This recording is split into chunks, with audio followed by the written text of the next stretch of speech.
Hi, everybody. What's that? Oh, yes. Roseanne wanted me to remind you to please fill out your door prize entry sheets. We have a lot of great prizes. I've already filled out 14, so I have my eye on a few prizes there myself. So, my name is Jeff Stauffer, and I'm the Executive Director of the Elville Center for the Creative Arts, which I'm very humbled to be. I'm also the Community Relations Director for Elville and Associates. So I could talk about this for about 2 hours, but I'm not going to. I have about 4 or 5 minutes, so I want to get started with this. If my clicker is going to work, let me see here. Hold on 1 second. There we go, that's helpful. So first of all, I want to thank a couple of donors that are in the audience for the Elville Center for the Creative Arts. We have Mr. Bob Slattery and his family. He's raising his hand right there. And Gwen and Alex Rolfe. Without donors, the Elville Center simply wouldn't work. So we really appreciate the donors that help make our vision a reality. And talking a little bit about the Elville Center's beginnings, we were founded on June 30th, 2014 by Mr. Stephen Elville, and we're a 501c3 nonprofit corporation, and we partner with businesses such as the Classical Music Station, 91.5 WBJC, Music and Arts, schools, the Columbia Orchestra, thank you very much, as well as the Annapolis Orchestra, and other nonprofits to provide musical instruments, supplies, music lessons, and participation in a lot of music-related activities for children all over the state of Maryland. And our mission is to improve the quality of life of children of all ages by providing them the opportunity to learn music theory and application and experience cultural events related to the musical and creative arts, and to use music and promotion of music-related activities to transcend social and economic divisions. And it all started with a vision and a phone call from a student. And this young man, Daniel Coleman, is one of the most amazing people I've ever met in my entire life. When he was an 8th grader at Benjamin Tasker Middle School in Bowie, this enterprising young man, who is now a sophomore at Central High School, he heard about us on WBJC and called us and said, my school needs instruments. And this guy right now, he's an Eagle Scout who's going to be getting his Eagle Scout accreditation in April. I just talked to his mom yesterday. We interviewed him for the Elville Center for an interview montage that we're going to be putting on video over the next few months. And he's been a big supporter of the Elville Center.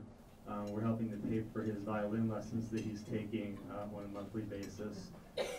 So this young man got us really started on our venture a few years ago. We are recognized throughout the state of Maryland. So we're small, but we're growing day by day.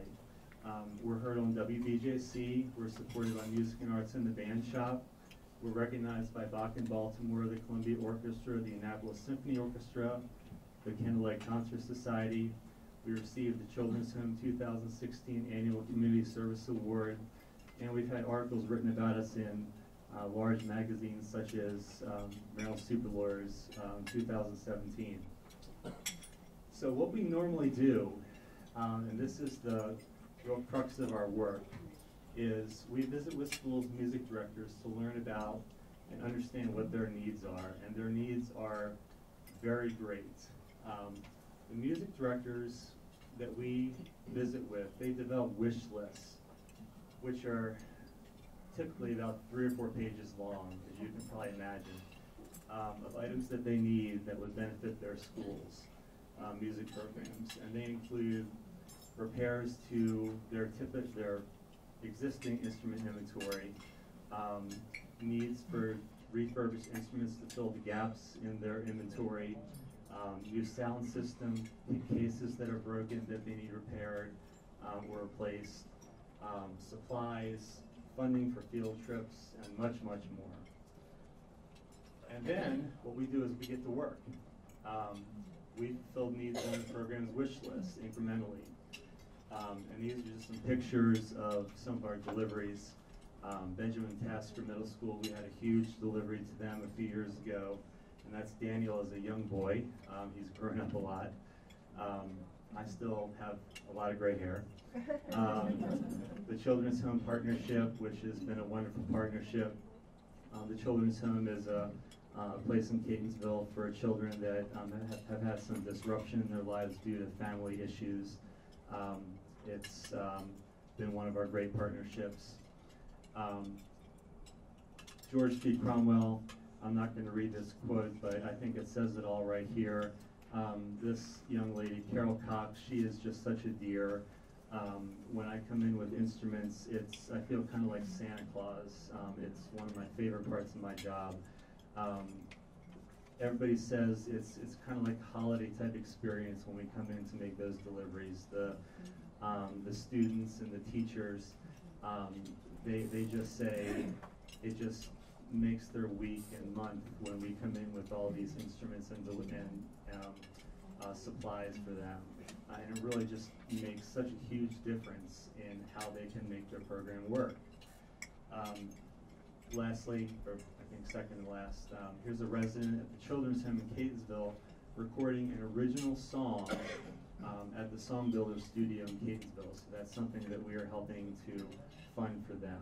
So children are going to record their own original music at a professional studio. This is a delivery we made to New Era Academy in Baltimore. We gave them a Fender guitar, a state-of-the-art sound system with speakers, lots of instruments, including a piano we had donated from a donor to benefit their program. Everything is not rosy, though. There's lots of challenges. There's a severe lack of funding in school music programs, most notably in the city, which we work with a lot. So we have many success stories, but the need in our programs outweigh the funding that we have. So your support is really needed greatly. We have a lot of new initiatives going on right now. The Howard County Autism Society, we're partnering with them to develop a music program for the children that they have there with autism. So research has shown that music and music therapy can be very therapeutic for those children. Coppin Academy High School, this is a charter school that has lots of needs. We're working on refurbishing about 40 of their instruments, giving them new instruments. We donated a piano to them. The Annapolis Symphony Orchestra, we're going to be a major sponsor of them this year. We're sending kids to concerts in Annapolis for them. We're providing the tickets and bus transportation. You can read more about our initiatives in our upcoming newsletter as well. And with your help, we can make more of these pictures happen. The joy of receiving your very first band instrument. I think this is just such a great picture. So I want to thank you guys for your time. Any questions, reach out to Steve or me by email. We're available afterwards to talk. And I want to thank you in advance for your support. So thank you very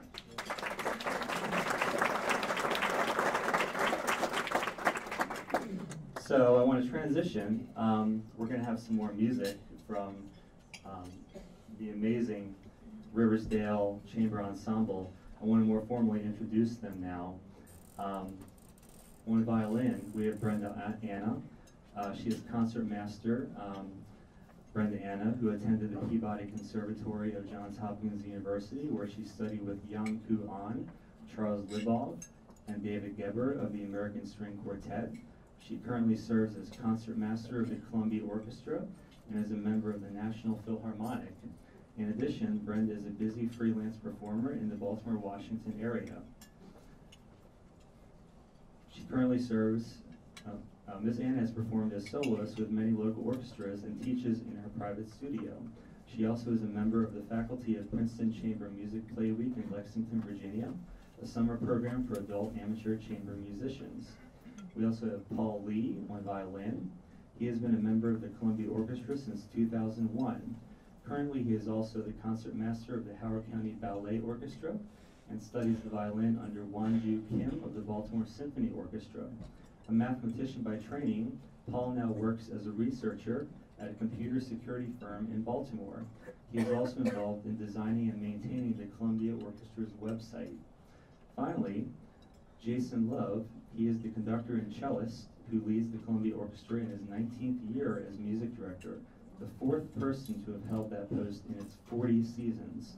Praised for his, quote, intelligent and innovative programming, the Baltimore Sun has called the orchestra, quote, Howard County's premier ensemble for instrumental music.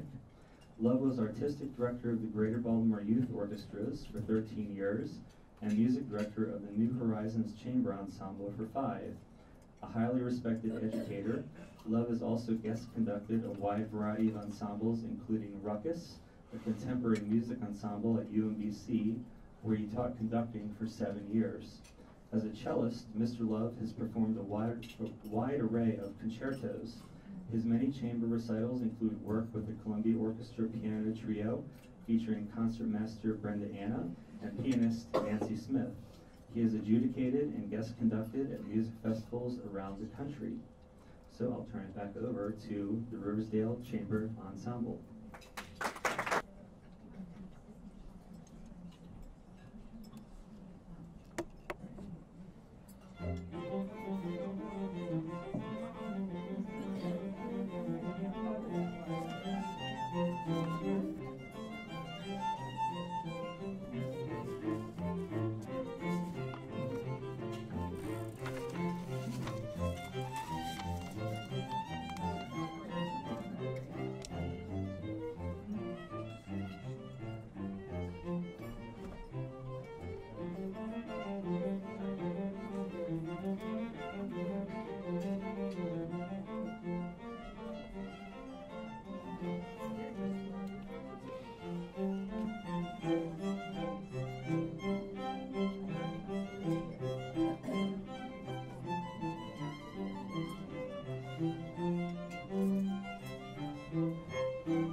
anything goes for you.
Another popular piece that actually crosses the line between popular and classical music comes from George Gershwin's opera Porgy and Bess. So we'll play Summertime for you.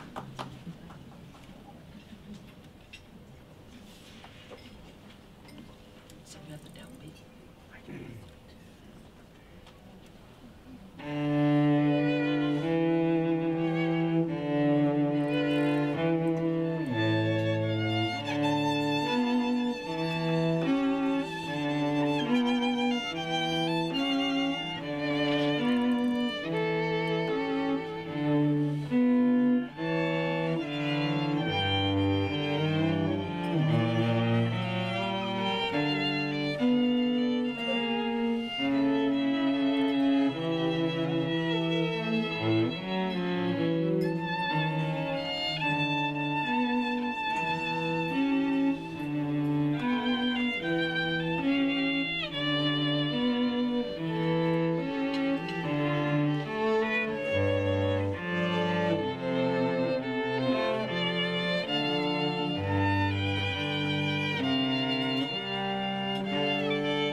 enjoyed that.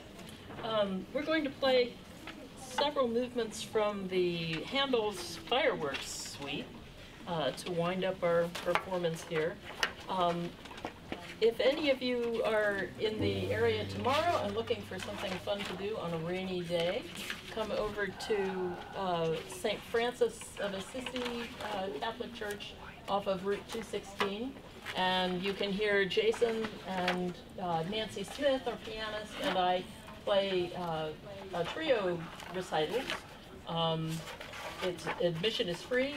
Donations are happily accepted if you wish to donate to the orchestra, and it should be a nice way to spend the day. What's the number? White 11. 11, thank you. Right on. There's 3 short ones.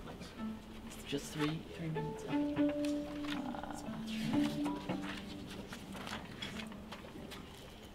Okay, so I'm sorry. The movements we're going to be playing. We'll be playing a bourrée.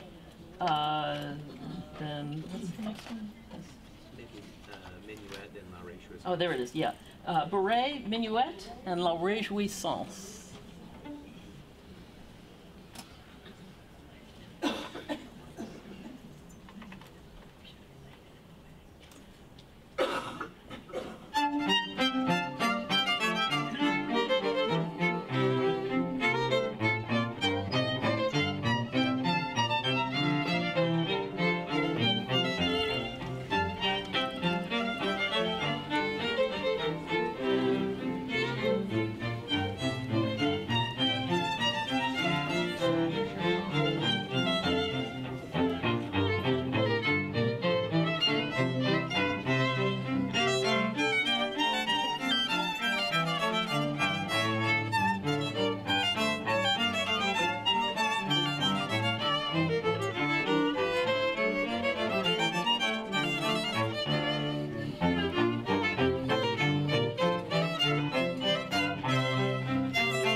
Wow. Wow. Thank you so much. Thank you so much. Thank you. Truly wonderful. Truly wonderful. They'll be back for our first break to give us a little bit more entertainment. So we look forward to that. Two brief items. First of all, I was remiss. I had three people come up to me and ask me how they could donate to the Elville Center. So in just 20 seconds, during the break, they came up to me. You can go online to donate if you wanted to support us monetarily, or you can write checks or cash or foreign currency. We take everything. Or if you have an old instrument, you can drop it off at our office, or I make house calls too. So I will come to you, and it'll be put to good use very quickly. So thank you very much. And also, Roseanne wanted me to remind you that this is the last call to fill out your door prize entry form. So thank you very much. I want to go ahead and introduce our first two guest speakers. We have Jan Wood, who is the president of the Anne Arundel Medical Center Foundation and Chief Development Officer for Anne Arundel Medical Center. She is responsible for the day-to-day operations of the foundation, as well as strategic and programmatic goals. Jan joined the foundation in 2010 as Director of Major Gifts. In July 2013, she was promoted to Chief Development Officer. Before joining AAMC, Jan owned a marketing consulting firm in Annapolis, providing fundraising strategies and event planning, public relations, market analysis, and business development. She was Public Relations Director and then Vice President of Marketing for several Maryland corporations, as well as serving as the owner and principal of a 23-member advertising and marketing firm and a national consulting firm. Her career includes work for an array of nonprofit organizations, such as Davis Memorial Goodwill Industries of Washington, D.C., Hospice of the Chesapeake, Maryland Society for Sight, Wellness House of Annapolis, and numerous private educational institutions in Maryland.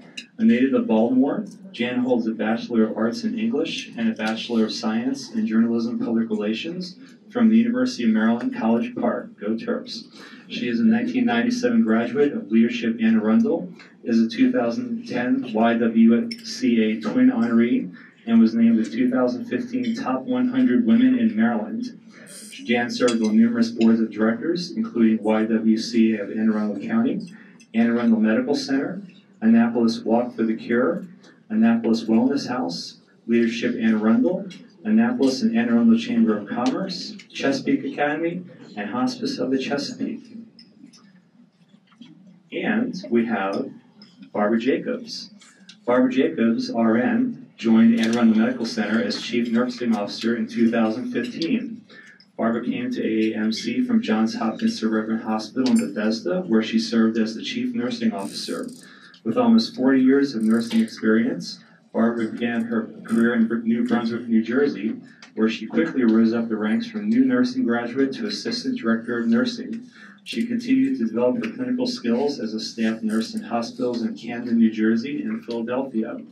She held progressive leadership positions at George Washington University Hospital as a charge nurse and nursing supervisor, interim chief nurse officer, and the director of critical care.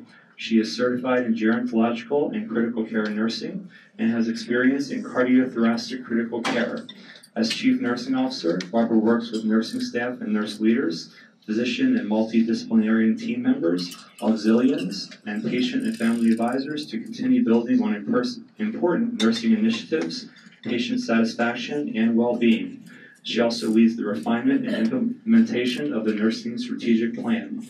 Barbara received her Bachelor of Science in Nursing from the University of Rochester and a Master of Science in Nursing and Management from George Washington University. Last month, Barbara received national recognition for reaching a significant milestone in the nursing profession. She is one of 521 critical care registered nurses being honored this year by the Certification Organization for the American Association of Critical Care Nurses. CCRN certification is one of the most advanced professional credentials that can be achieved by a nurse in the field of acute and critical care. As a result, the CCRN credential is highly regarded as recognition of advanced knowledge and clinical expertise in the care of acutely and critically ill patients and their families. Ms. Wood and Ms. Jacobs, everyone. You now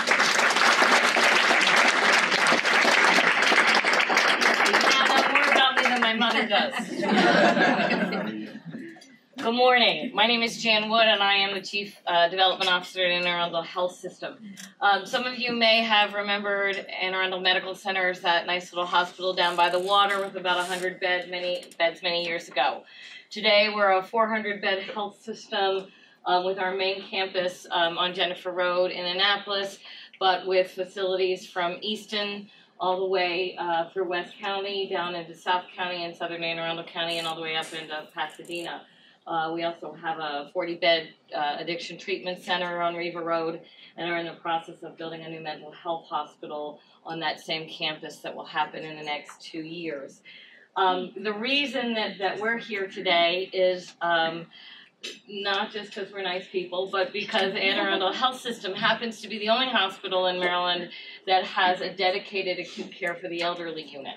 This is actually an area of care in which we specialize and are nationally known for. We were recently selected as one of 5 hospitals to help develop a special age-friendly health system model that hospitals throughout the United States will be able to use on how to care for our aging population. As you know, our baby boomers are getting older, and they are going to be the biggest tidal wave that the healthcare system has ever seen. And so the impact that we're all going to have on the health system is really, throughout the country and throughout this region, is very important.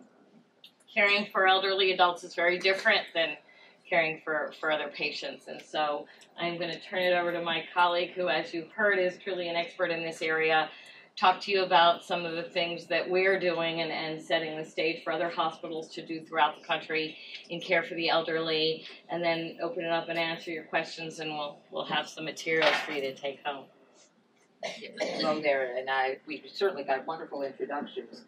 But I spent, and now I've crossed 40 years. This was my 40th year in nursing, and spent the vast majority of that at the critical care end, at the running ICUs. I did trauma for many years, open heart for many years. But about 7 years ago, I moved out of the city hospitals. I was always in the city teaching hospitals, and moved to a community hospital. And it was in suburban hospital in Bethesda. And when I got there, I noticed, these patients. Oh, thanks. These patients look old. And so we ran demographics and confirmed they are old. Because if you think of a place like Bethesda, or probably the areas that you live, people are educated. They have access to health care, and we were evidence in Bethesda that if you're educated and have access to health care, you can live a long time. And so at that point, I realized that I was used to seeing populations in the city that were coming into trauma units and coming into ICUs that frequently had made what I called poor lifestyle choices very early in their life. So we were seeing people with multiple illnesses in their 30s and 40s, but we really didn't see that in the community hospitals. And so I decided that I really needed to, although I have my critical care certifications and have maintained those, that being certified in gerontologic nursing was really the future of what we will be. This is the population we will be taking care of in hospitals. There's something like, I think it is 1 in every 6 seconds in the United States, somebody's turning 65. And if you make it to 65, you've got a good chance of living another 24 years. So the ages of patients that we're seeing in the hospitals that are coming in living at home and jogging and going to exercise classes into their 80s and 90s is increasingly, we're seeing more and more of these patients. But one of the things that I wanted you guys to hear about is something that we have developed a real passion for this year, and it's something called the Conversation Project. And this, I'll talk to you about why it's important to us, and how I hope that you guys, that some of you in this room will listen to and we're going to hand you out some material about the Conversation Project, and we'll take this home and as a gift to your children. or as a gift to your family, follow through with the Conversation Project. Because what we find in the hospitals, I'm suspecting that most of the people in this room have filled out an advance directive at some point. If you're coming to to a talk like this, you probably know that that's important. But so you come to the hospital and you have an advance directive, and you wrote this advance directive 15 years ago. Nobody can quite find it, but somebody finds it and brings it in. And what it says to us is, if this patient has a terminal illness and two physicians agree that I don't want to have life-sustaining, extraordinary care given.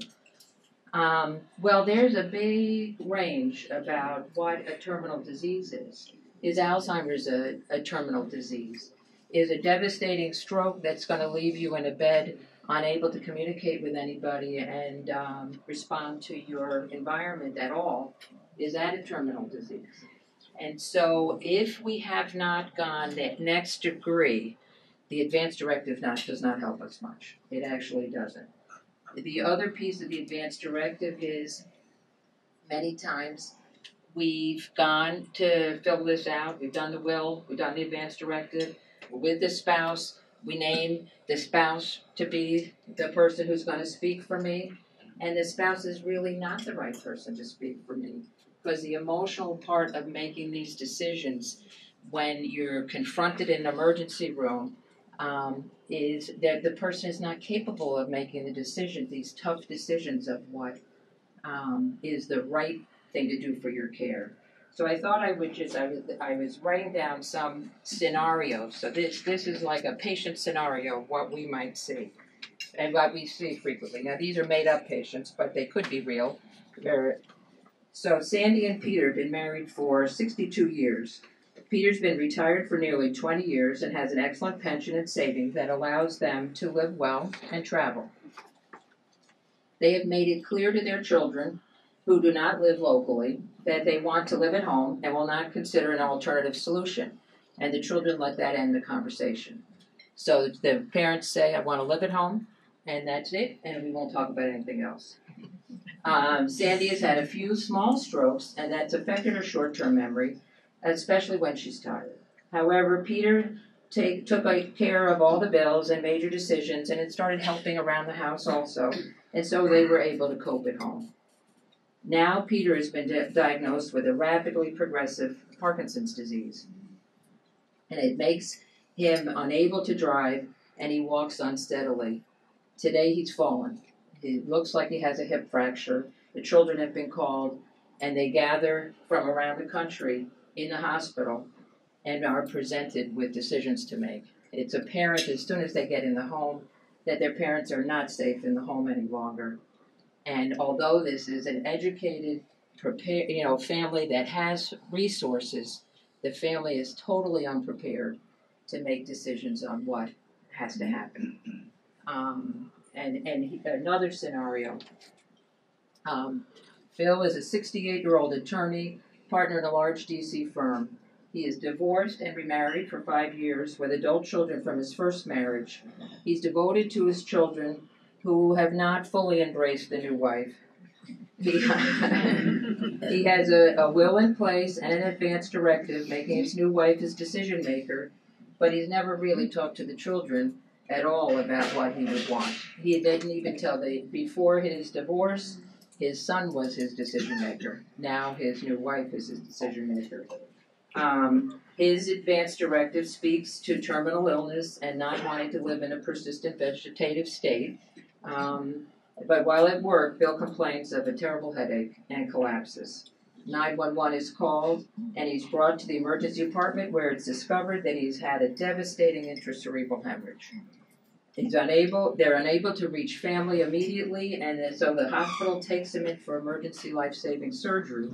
But 3 weeks later, Bill is not responding to commands, doesn't recognize family, does occasionally moves one extremity, but shows no sign of having cognitive ability to react to his environment. Decisions need to be made about putting in a tracheostomy and a feeding tube. Bill, as I said, has not communicated anything about his wishes to his children. His wife is confident that he would not want to live this way, but 2 of his children have become born again and believe in the possibility of miracles. And we have World War III going in the midst of the hospital. and so what I just read these scenarios, and these are absolutely these are not real people, but these are stories that we deal with and we deal with every day, where people think they've got themselves kind of organized, but they haven't had the real conversation with their families about what it is that I want if I can no longer make decisions, and if I can't be a part of this family, what is a quality life to me? And so we frequently get then the children or the spouse in a situation where the physicians and the nursing staff are asking you, what do you want us to do? Tell me what to do. Should we do this trach? Should we do this surgery? And the family is like, would your father want to live like this? And the family doesn't know what to say. And the family doesn't, it feels this guilt of, if I say no, that my dad is going to die, and I'm going to be responsible for this decision. So the gift that you guys can make by to your families and to is enormous if you force this conversation. None of us want to have this conversation. And when they look at nationally, about like 85% of us, in our brochure it tells us the exact amount, say that it's important to have this conversation. But guess how many people really have the conversation? Yeah, like almost nobody. Or we think we have the conversation like the family who said, we're going to live at home. That's our answer. We're living at home.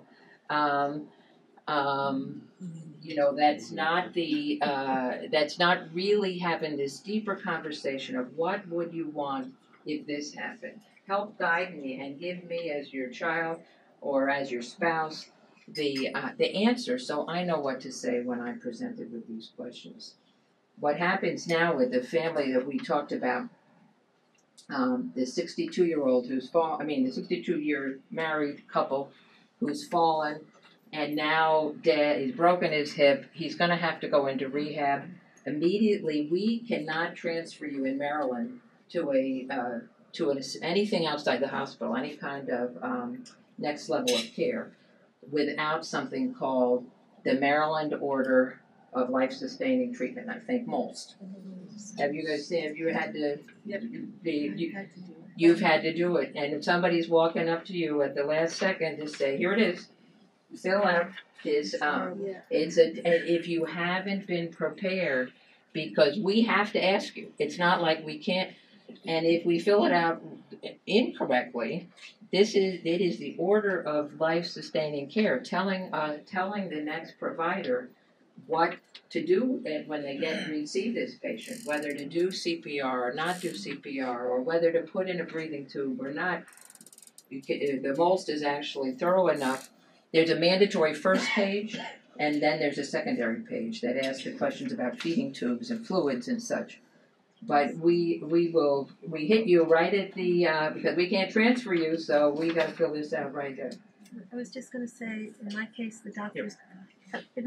the physicians were very kind. However, the most, I guess, the worst part of the whole thing was acknowledging, in our case, to say DNR. That was, right. It was so hard to say. Absolutely.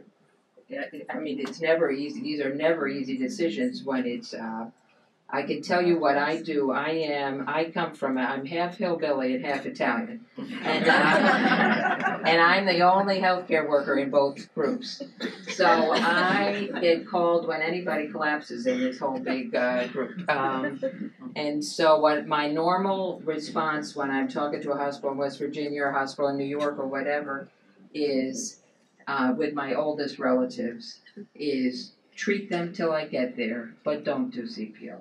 You know, if the heart stops, don't. But I have an advantage. I've lived in this world way longer. You know, in the medical world, way longer. So I can make that decision easier than when it's like, what?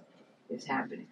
And one of the important things I wanted to talk about too is if a person decides that DNR is appropriate. I'm 92 years old. I have a little bit of cancer. I'm living fine. But if my heart stops, I've got my pacemaker, had 3 stents. Now the kidneys are off a little bit, but I'm living okay. But if I'm ready, I do not want to have CPR done, that doesn't mean that we do not treat. One patient said, it doesn't mean do not fix me. So, so if I still need to have something a little bit tweaked or fixed, that doesn't mean that it's the end of care. But these decisions are so hard. So there's a national campaign, actually. We didn't make up this conversation project. And you can go online. There's websites there that show you videos. There is stuff on various TV, reporters who are covering this, and stories of families of how they did this. I have been in this business really for 40 years. I've been at the edge of critical care and trauma where I see this happening all the time. But I said, I haven't completely had this discussion in my family. So at Thanksgiving, by Jacob's side, we're going to have the conversation. I warned the whole group, the 25 or 30 that'll come together, that we're having the conversation project. And at Christmas, the Stewart side, my other side, we're having.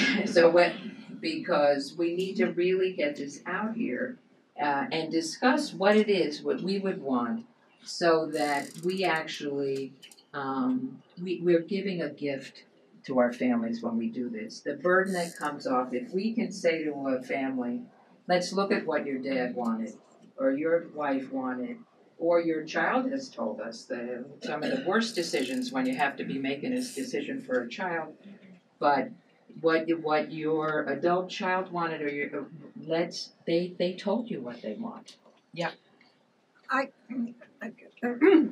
come from a large family, Italian. Oh, yeah. And the one thing I would say also is, if you're going to tell your children, tell all your children. Because what happens then is if you only tell a few, then those people go, well, Mommy told me. And they go, well, Mom didn't tell me. So now you get back into the fighting, even though the person made their wishes known. Right.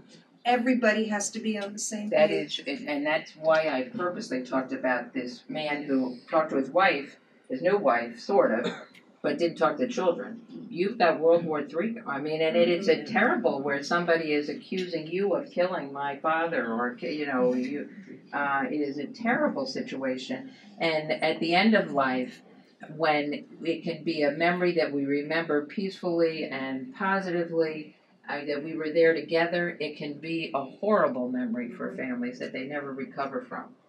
So, I truly hope that you guys will look through this little brochure, but force yourself to have that conversation. One of our patient family advisors at Anne Arundel was driving to Busch Gardens or something, and she had her husband in the car, so she said, I had him trapped. He doesn't want to discuss this, but I said, we are discussing this right now because I want to make sure that we understand. But again, I keep on saying, this is a gift you give your family if you force it. It's a conversation none of us want to have, but it's a gift. And despite the fact, I assure you, the advanced directives help us a little bit, but not that much, because there's so much greatness in the interpretation of what the advanced directive is, that it doesn't help us in the same way that if the family comes in and says, we'll have a patient who has no, maybe only has nieces and nephews, had no children themselves, has had the conversation. Nobody can find the advanced directive when they come, but the whole group, the nieces and nephews, know that Barbara's the one who's supposed to speak for my aunt. And the hospital can easily transition then to what's appropriate for that this patient wanted, even if we can't find the advanced directive, because this family is together, and we have to do what we think is best, acting in this patient's interest. But any question? Yeah, I wanted to make sure to leave time for questions. Oh, sorry. In our practice, I ask every client every year if they've gone to the Maryland State website to get the most form, and many do, and most of them don't, or they'll get it and they don't fill it out. The one thing that you keep telling us without saying it is document, document, document. Make sure that the people that need to have it in their hands when they need it. Right. Absolutely, that you take the time to put it down. Tell them that you've done it. Tell the family I have it. My wishes are down. Right. And you do relieve the patient of the family of the burden of this enormous decision of saying DNR, and it's huge. Do y'all know what a most form is? Sometimes we talk hospital speak. Yeah, I was saying it's that Maryland Order of Life-Sustaining Treatment, and it actually was developed first to help EMS. So they get to the house and they don't know what to do. So the most form should be in your home too, easily. But it's transformed into this thing that's a requirement now when there's any interagency transfer. And so it is the order. It is an order, the physician order of what should be done for this patient.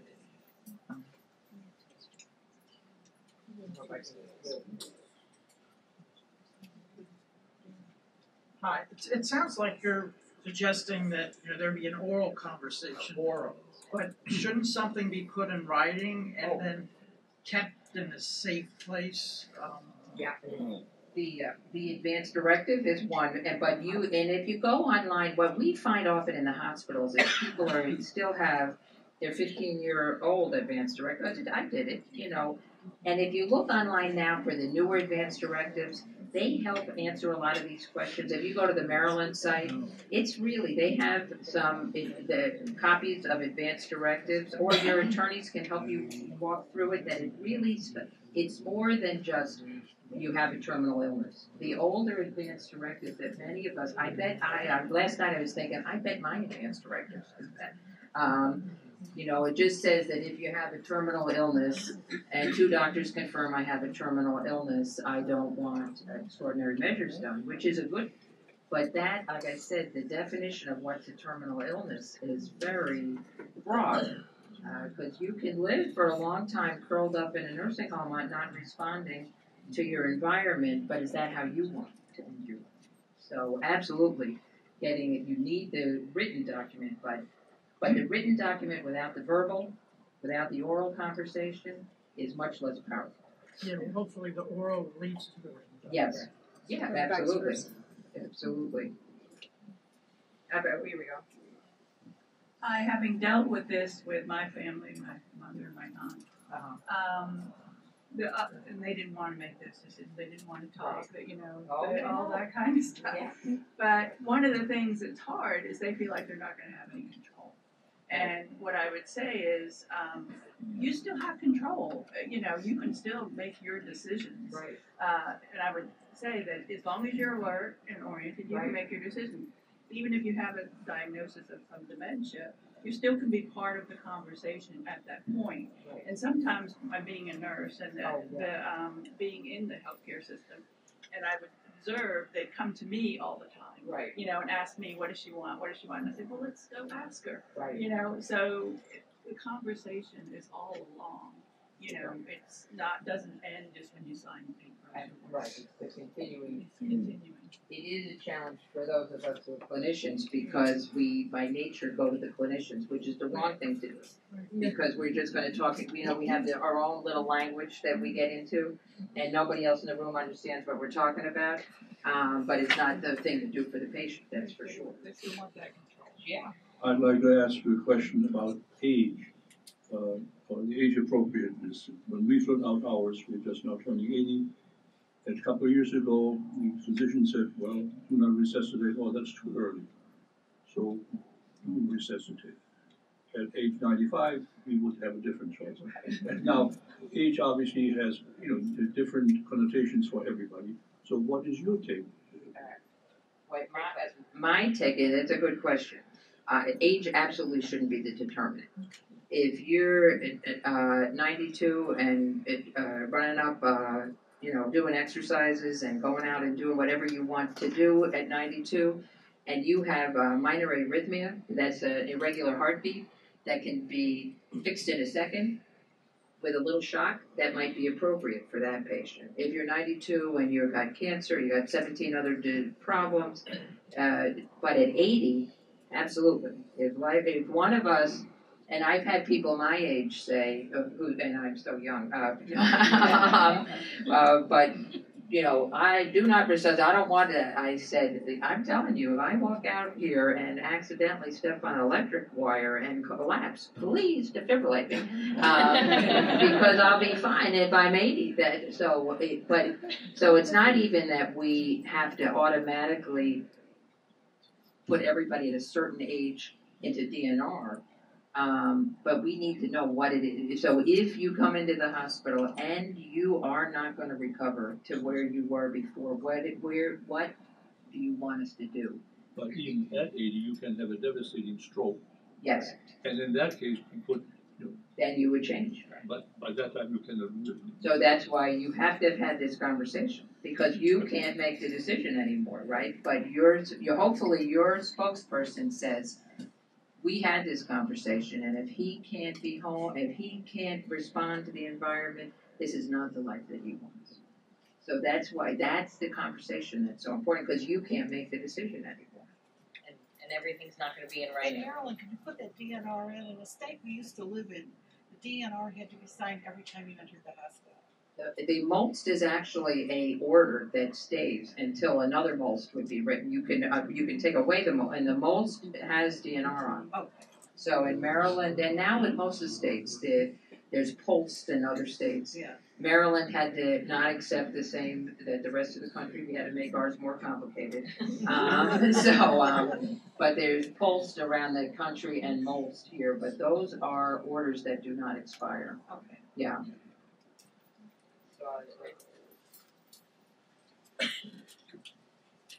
Thanks. So isn't it true also, though, that the Maryland Advanced Directive, which is a separate website, is a patient preference, and the MOLST is actually a physician's order, right? And that's really the difference. Exactly.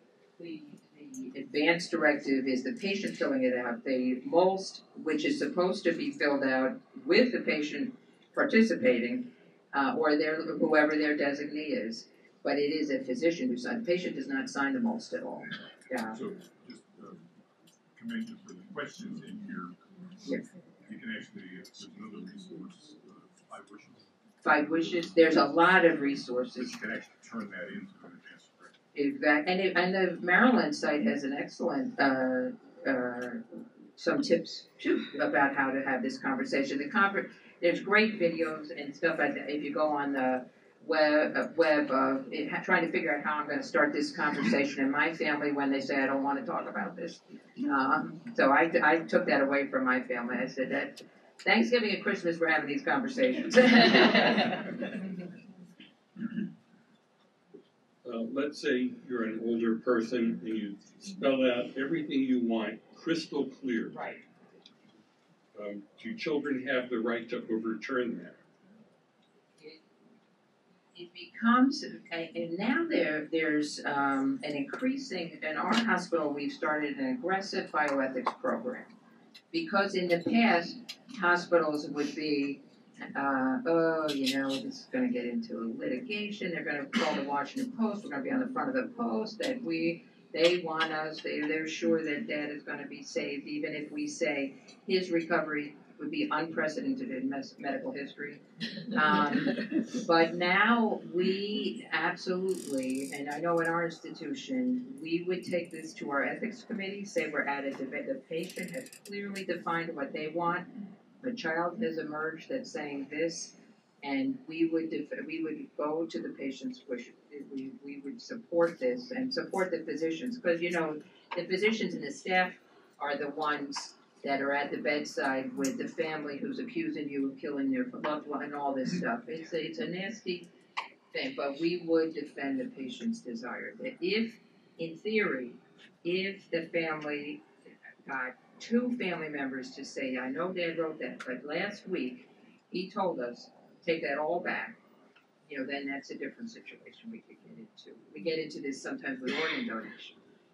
Somebody writes no back 10 years ago, they didn't think about it, says no, but we can talk to two family members, say, no, they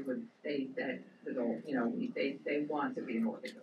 Is it possible to put in writing that your decision cannot be overridden by other family members? I don't know that you shouldn't be able to override. Now, this is why telling more and more people in your family what your wishes are the important thing. And I don't know if the attorneys in the room could tell. I don't know that there's any way to write it absolutely ironclad. But I know our institution would defend the patient's decision. We would absolutely, and we do get, unfortunately, sometimes all of us, our families are not, perhaps there's family members that have issues, and they come and live with the older patient, and they can continue to live in that house while that older patient lives. And when the patient dies, that house is going to be sold as part of the estate. And so they have, and it's unfortunate, it's a terrible, terrible thing, where the motivation to keep this patient alive in a terrible situation is financial. And so again, if the patient has it, because this person then is telling us, no, they want to live this way. And we get into the bioethics. Yeah. There's a Clarence Darrow quote. He says, your parents ruined the first half of your life, and your children ruined the second half. Yeah. But, and you'll see in the Conversation Project, it actually recommends to really think about who your decision maker is. It might be your friend. You need to tell and I don't trust you. My in-laws, my father-in-law just died. They have 5 kids. They're all lovely, and we get along. But they made me the decision maker. They said, we don't trust our kids to make the right decision. So I said, so you're saying I could knock you off? Oh, no. But they said, I don't think that they could stay without the emotion. So it could be that the person who's actually the right decision maker is not the legal next to kin. It could be a friend, a great friend. And once you spell that out, especially if you're worried about children who have very different ideas, then we will defend the patient's decision. We love that when we're being told that we're going to be on the front page of the Washington Post or whatever. but we mustered through it. I think we can take one more question. Yeah. You have more brochures. We didn't get any. Oh, did we run out? They just didn't get to it. Oh, they did. They're still coming. And if we do run out, I can get the list from Steve, and we will mail them out to all of you. So they can have and share them. This is a gift you can give a friend and help them do the same thing. Pass it on. We're on a mission to get this message out because it is so important and can change our community as people are more prepared when we have to make these decisions. I think I can speak loud enough. Our insurance company has a scanned copy of our medical directives. Should the MOLST be part of that package? You certainly could. The MOLST needs to be filled out with your physician, but it would absolutely. It's a physician order direct, and they would send it with their other records. We don't have to have a MOLST unless you're moving between facilities. But the MOLST absolutely spells out, if you fill out the full MOLST, it spells out exactly what you want, and it's a physician order that stands until someone puts in a different order. So it's. If I could ask a question, Yep. would you recommend the MOLST worksheet? Right, it's the MOLST, that. Would you recommend that everybody have a worksheet? Because that's what's really the deeper discussion is the worksheet. If you go through that, it walks you through this. Let me think about hydration. Let me think about all the different aspects of this. So it takes you further into it. The first page of the MOLST says, I want to be resuscitated, I don't want to be resuscitated. The next pages are actually the more detailed. But again, don't just do it in silence in your home and not tell anybody. You've got to force yourself to it's an uncomfortable conversation, but it is an absolute gift. I don't know how, being in critical care for so many years, how many times when I could go up to the spouse and say, your husband gave you a gift. He told you what decision to make here. And take that burden off of them as they're trying to figure out what to do in these devastating, when devastating, unexpected events have happened. It is a gift you give to your children and to your family. So anyway, you guys, I don't know if they have our emails, but if somebody thinks of it, if you have a group, you want us to come and talk more about the Conversation Project or a book club or whatever, we'll get somebody there to talk about it. We're that passionate about making sure that we get this message out. And I'll offer one more thing. As I said, we are the leading hospital in terms of acute care for the elderly in this state. And one of the things that we have, which is actually donor supported, is a virtual dementia tour. So if you have a loved one who is in the throes or the beginning stages or extensive stages of dementia, it could be a close friend, it could be a spouse, it could be a parent, it could be a loved one of any kind. These are complimentary, we invite you, we'll let you know when the next one is, and you come and you actually experience, they're professionally and clinically guided, you experience what your loved one with dementia is going through. You actually have these blinding goggles on and these muffled earmuffs and things on your hands, and we ask you to do simple things like put a pot of water on the stove or get dressed. And you start to experience what your loved one with dementia is going through every day and why they're frustrated and why they're angry. And it helps you to understand how you can better care for them and support them. We do then a very significant clinical debrief afterwards, talking about what you've experienced, what they're experienced, how you can develop some better coping and caring mechanisms to care for your loved one with dementia. So I will open that up. It's a free program that we offer, and we'll get you our contact information. We welcome you to join us for one of those. Anyway, thank you very much again.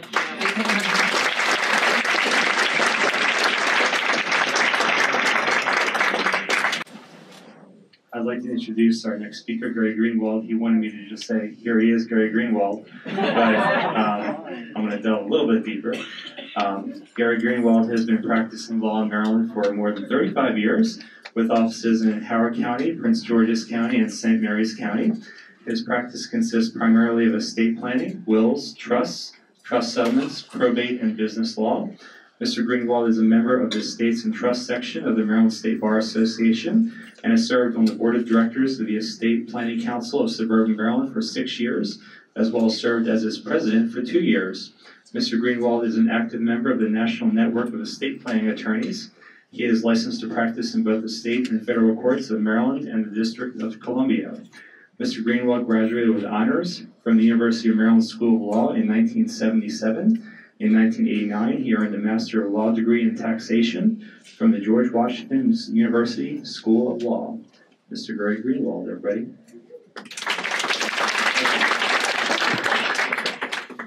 So before we start, I have to tell you how impressed I was with the musical entertainment this morning.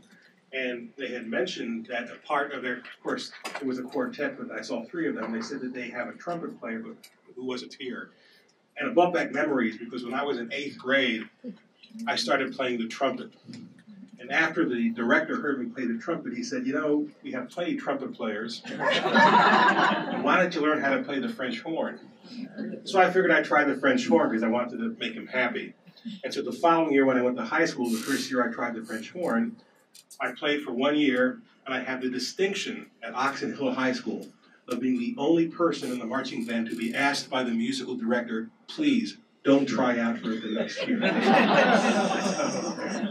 I got to tell you, I come from a musical family. My wife, Donna, is here. She's a very talented vocalist.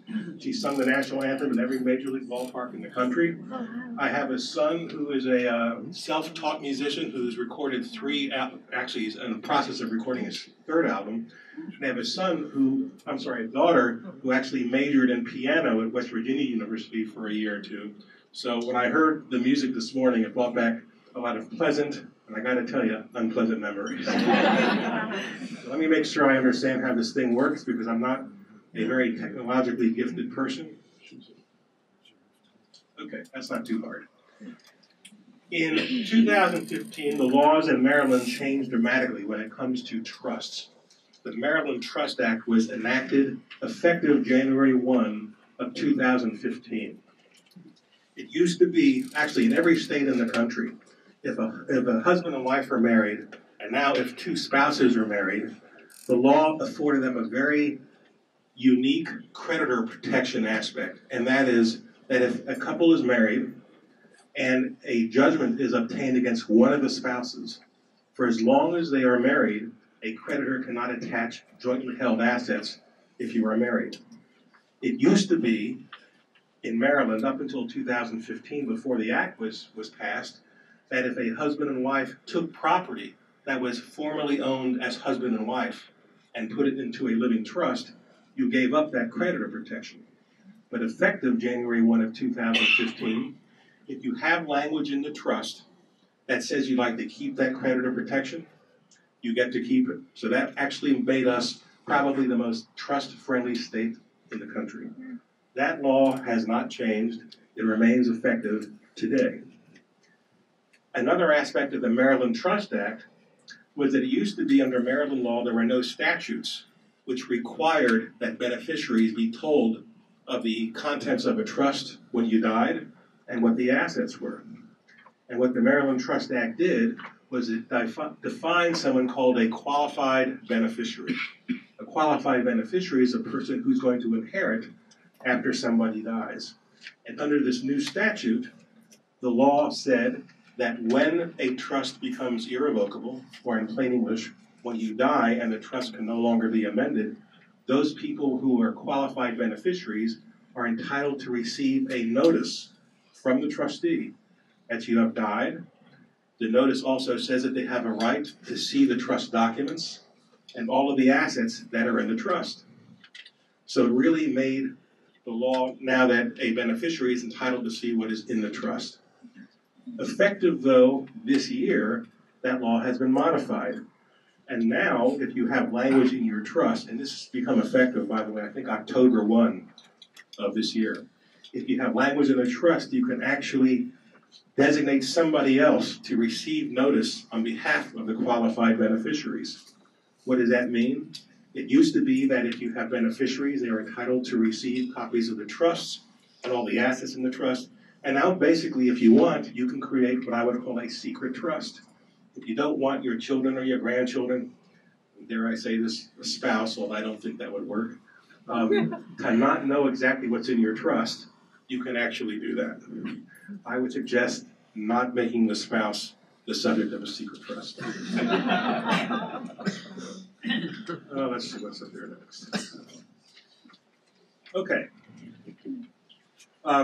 Effective 2015, the new Maryland Trust Act basically says that if you have language in a trust that says that you do not want the assets in the trust to be subject to the claims of creditors of a beneficiary, you can actually have that in the trust. It used to be the common law, or laws decided by judges. There was common law in Maryland, which basically said that if a beneficiary is sued, but the beneficiary has a trust that was set up by somebody else when that person died, the creditor could not attach the assets in the trust. Now there's a Maryland statute which says specifically that.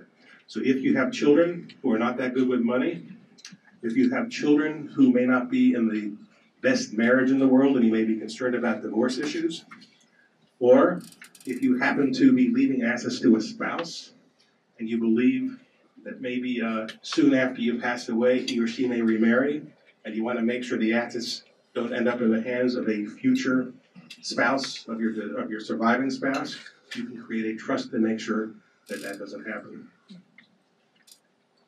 Now, I said earlier that under Maryland law, a creditor cannot attack a trust and attach the assets in it if they have a judgment against the creditor.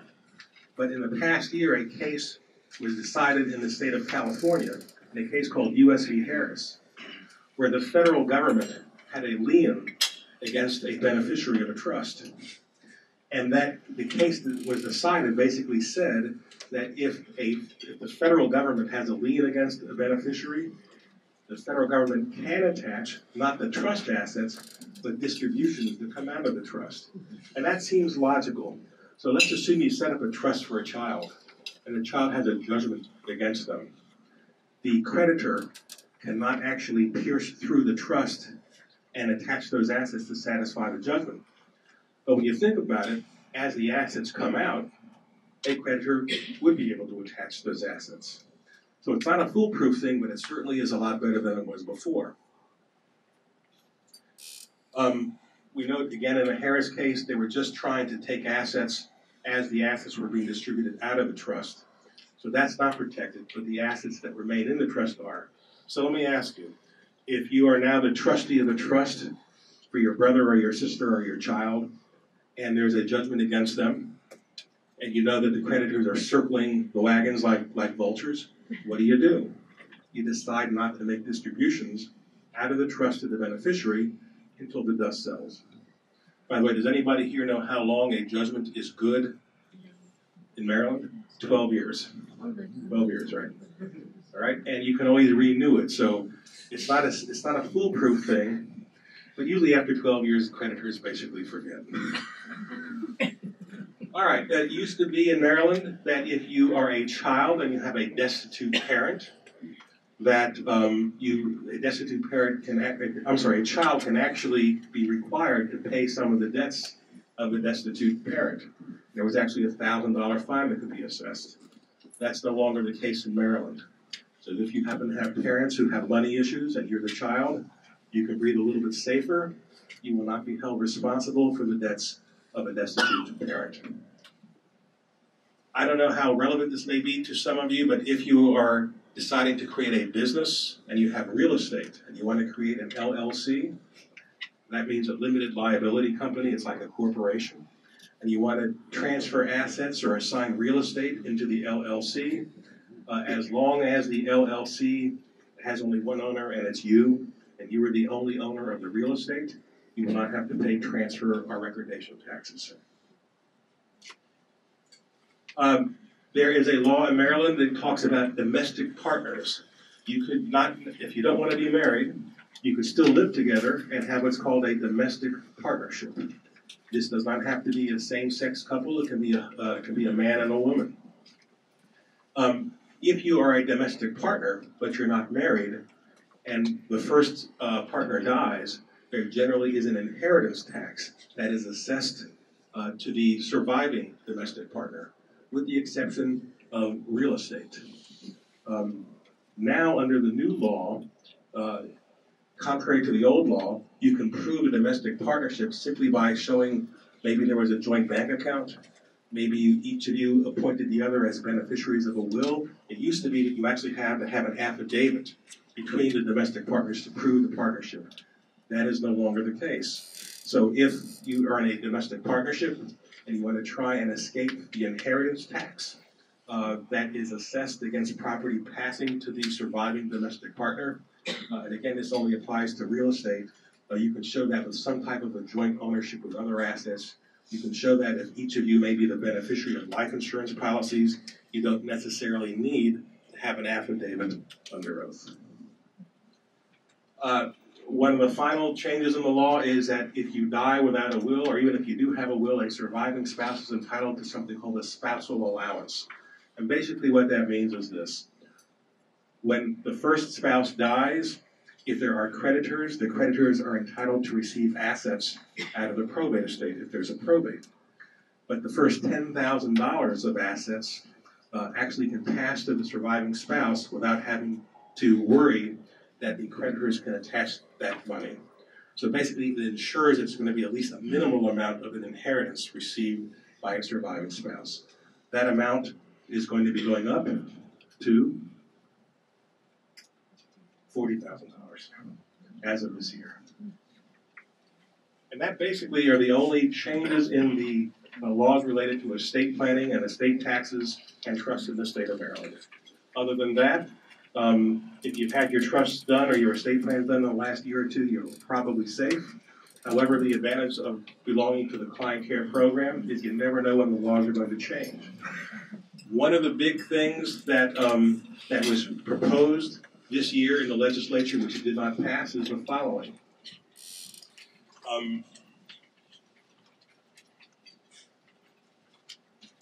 When a spouse dies, there is something called an elective share. What that means is this.